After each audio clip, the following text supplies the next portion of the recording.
अगर किसी घर में 2-3 बहुएं होती हैं, अच्छा, और उस घर में उनका ससुर किसी सरकारी विभाग से रिटायर होकर पेंशन पा रहा होता है, ठीक है, तो उस घर में एक बहू ऐसी होती है, इसकी भैंस की आंख, वो ससुर का और ससुर की पेंशन का बड़ा ख्याल रखती है। सुबह ही उठ के उसको गर्म पानी दे देगी, सुबह ही उठ के चाय बना के दे देगी, सुबह ही उठ के नाश्ता बना के दे देगी, और इसके दिमाग में ये चलता रहता है कि किस बहाने ससुर से पेंशन से पैसे मांगू।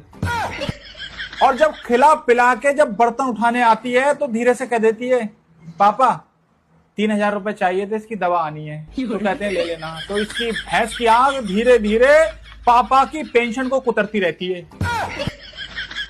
अगर मोहल्ले के अंदर कोई क्लिनिक होता है और इसकी वही वाली बहू जो चालाक होती है वो अपनी दवा लेने जाती है, तो डॉक्टर से कहती है कि दवा लिख लेना, इसके दादू आएंगे वो दे जाएंगे पैसे। और इसी बीच अगर दादू को खांसी हो जाए तो दादू खांसी का सिरप लेने जाता है उस क्लिनिक पे, और सिरप होता है 100 रुपए का। तो डॉक्टर भाई साहब 800 रुपए का पर्चा थमा देता है। तो वो कहता है 800 रुपए, कहता है वो आपकी छोटी वाली बहू है ना, वो 700 रुपए की दवा लेके गई। तो दादू को इसकी भैंस की आंख, वो खांसी का सिरप 800 रुपए का पड़ गया। घर के अंदर गेहूं पिसाई के पैसे देने हैं, सिलेंडर के पैसे देने हैं, प्लम्बर के पैसे देने हैं, सफाई वाले के पैसे देने हैं, तो भाई साहब सीधा पापा से मांगेगी, पापा 400 रुपए दे दियो, पापा 300 रुपए दे दियो, इसके देना है। और ये जो पापा होता है ना, गर्मियां शुरू होते ही इन एसी संभालने वालों के ऐसे नखरे हो जाते हैं, इसकी भैंस की आंख जैसे कि शादी में भैया की साली के नखरे होते हैं जूता चुराने के बाद, उससे ज्यादा नखरे होते हैं इनके पूरे गर्मियों भर। और जैसे ही गर्मी खत्म हो जाती है उसके बाद तो भाई साहब ये ऐसे फिरते हैं जेब में टेस्टर लगाए हुए कि किसी की वॉशिंग मशीन मिल जाए, किसी का फ्रिज मिल जाए, किसी का मिक्सर मिल जाए, किसी का टैप रिकॉर्डर मिल जाए, टीवी मिल जाए, बोर्ड मिल जाए, बल्ब मिल जाए, हम संभाल दे।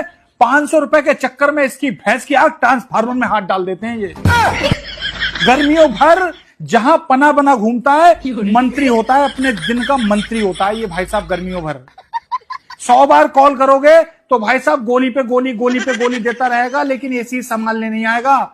और अगर आ भी जाएगा तो आते ही सबसे पहले ये कहेगा कूलिंग नहीं कर रही है, लग रहा है गैस खत्म हो गई है, आपको टॉपअप लेना पड़ेगा, 1500 रुपए की गैस डलेगी। तो गैस हो या ना हो, टॉपअप तो लेना पड़ेगा साहब जी आपको 1500 रुपए का। बात तो सही है। और अगर आपके घर में कोई विंडो एसी लगी है पुरानी, तो भाई साहब उस पे इसका दिल आ जाता है, आपको ऐसी ऐसी बातें बताएगा, आप मजबूर हो जाओगे 4000 रुपए में से बेचने के लिए। तो 4000 रुपए की विंडो एसी लेके 35,000 रुपए की स्प्लिट एसी लगा के, वो विंडो एसी जो 4000 रुपए की ली है, वो शाम तक भाई साहब किसी को 9000 रुपए की चिपका देता है।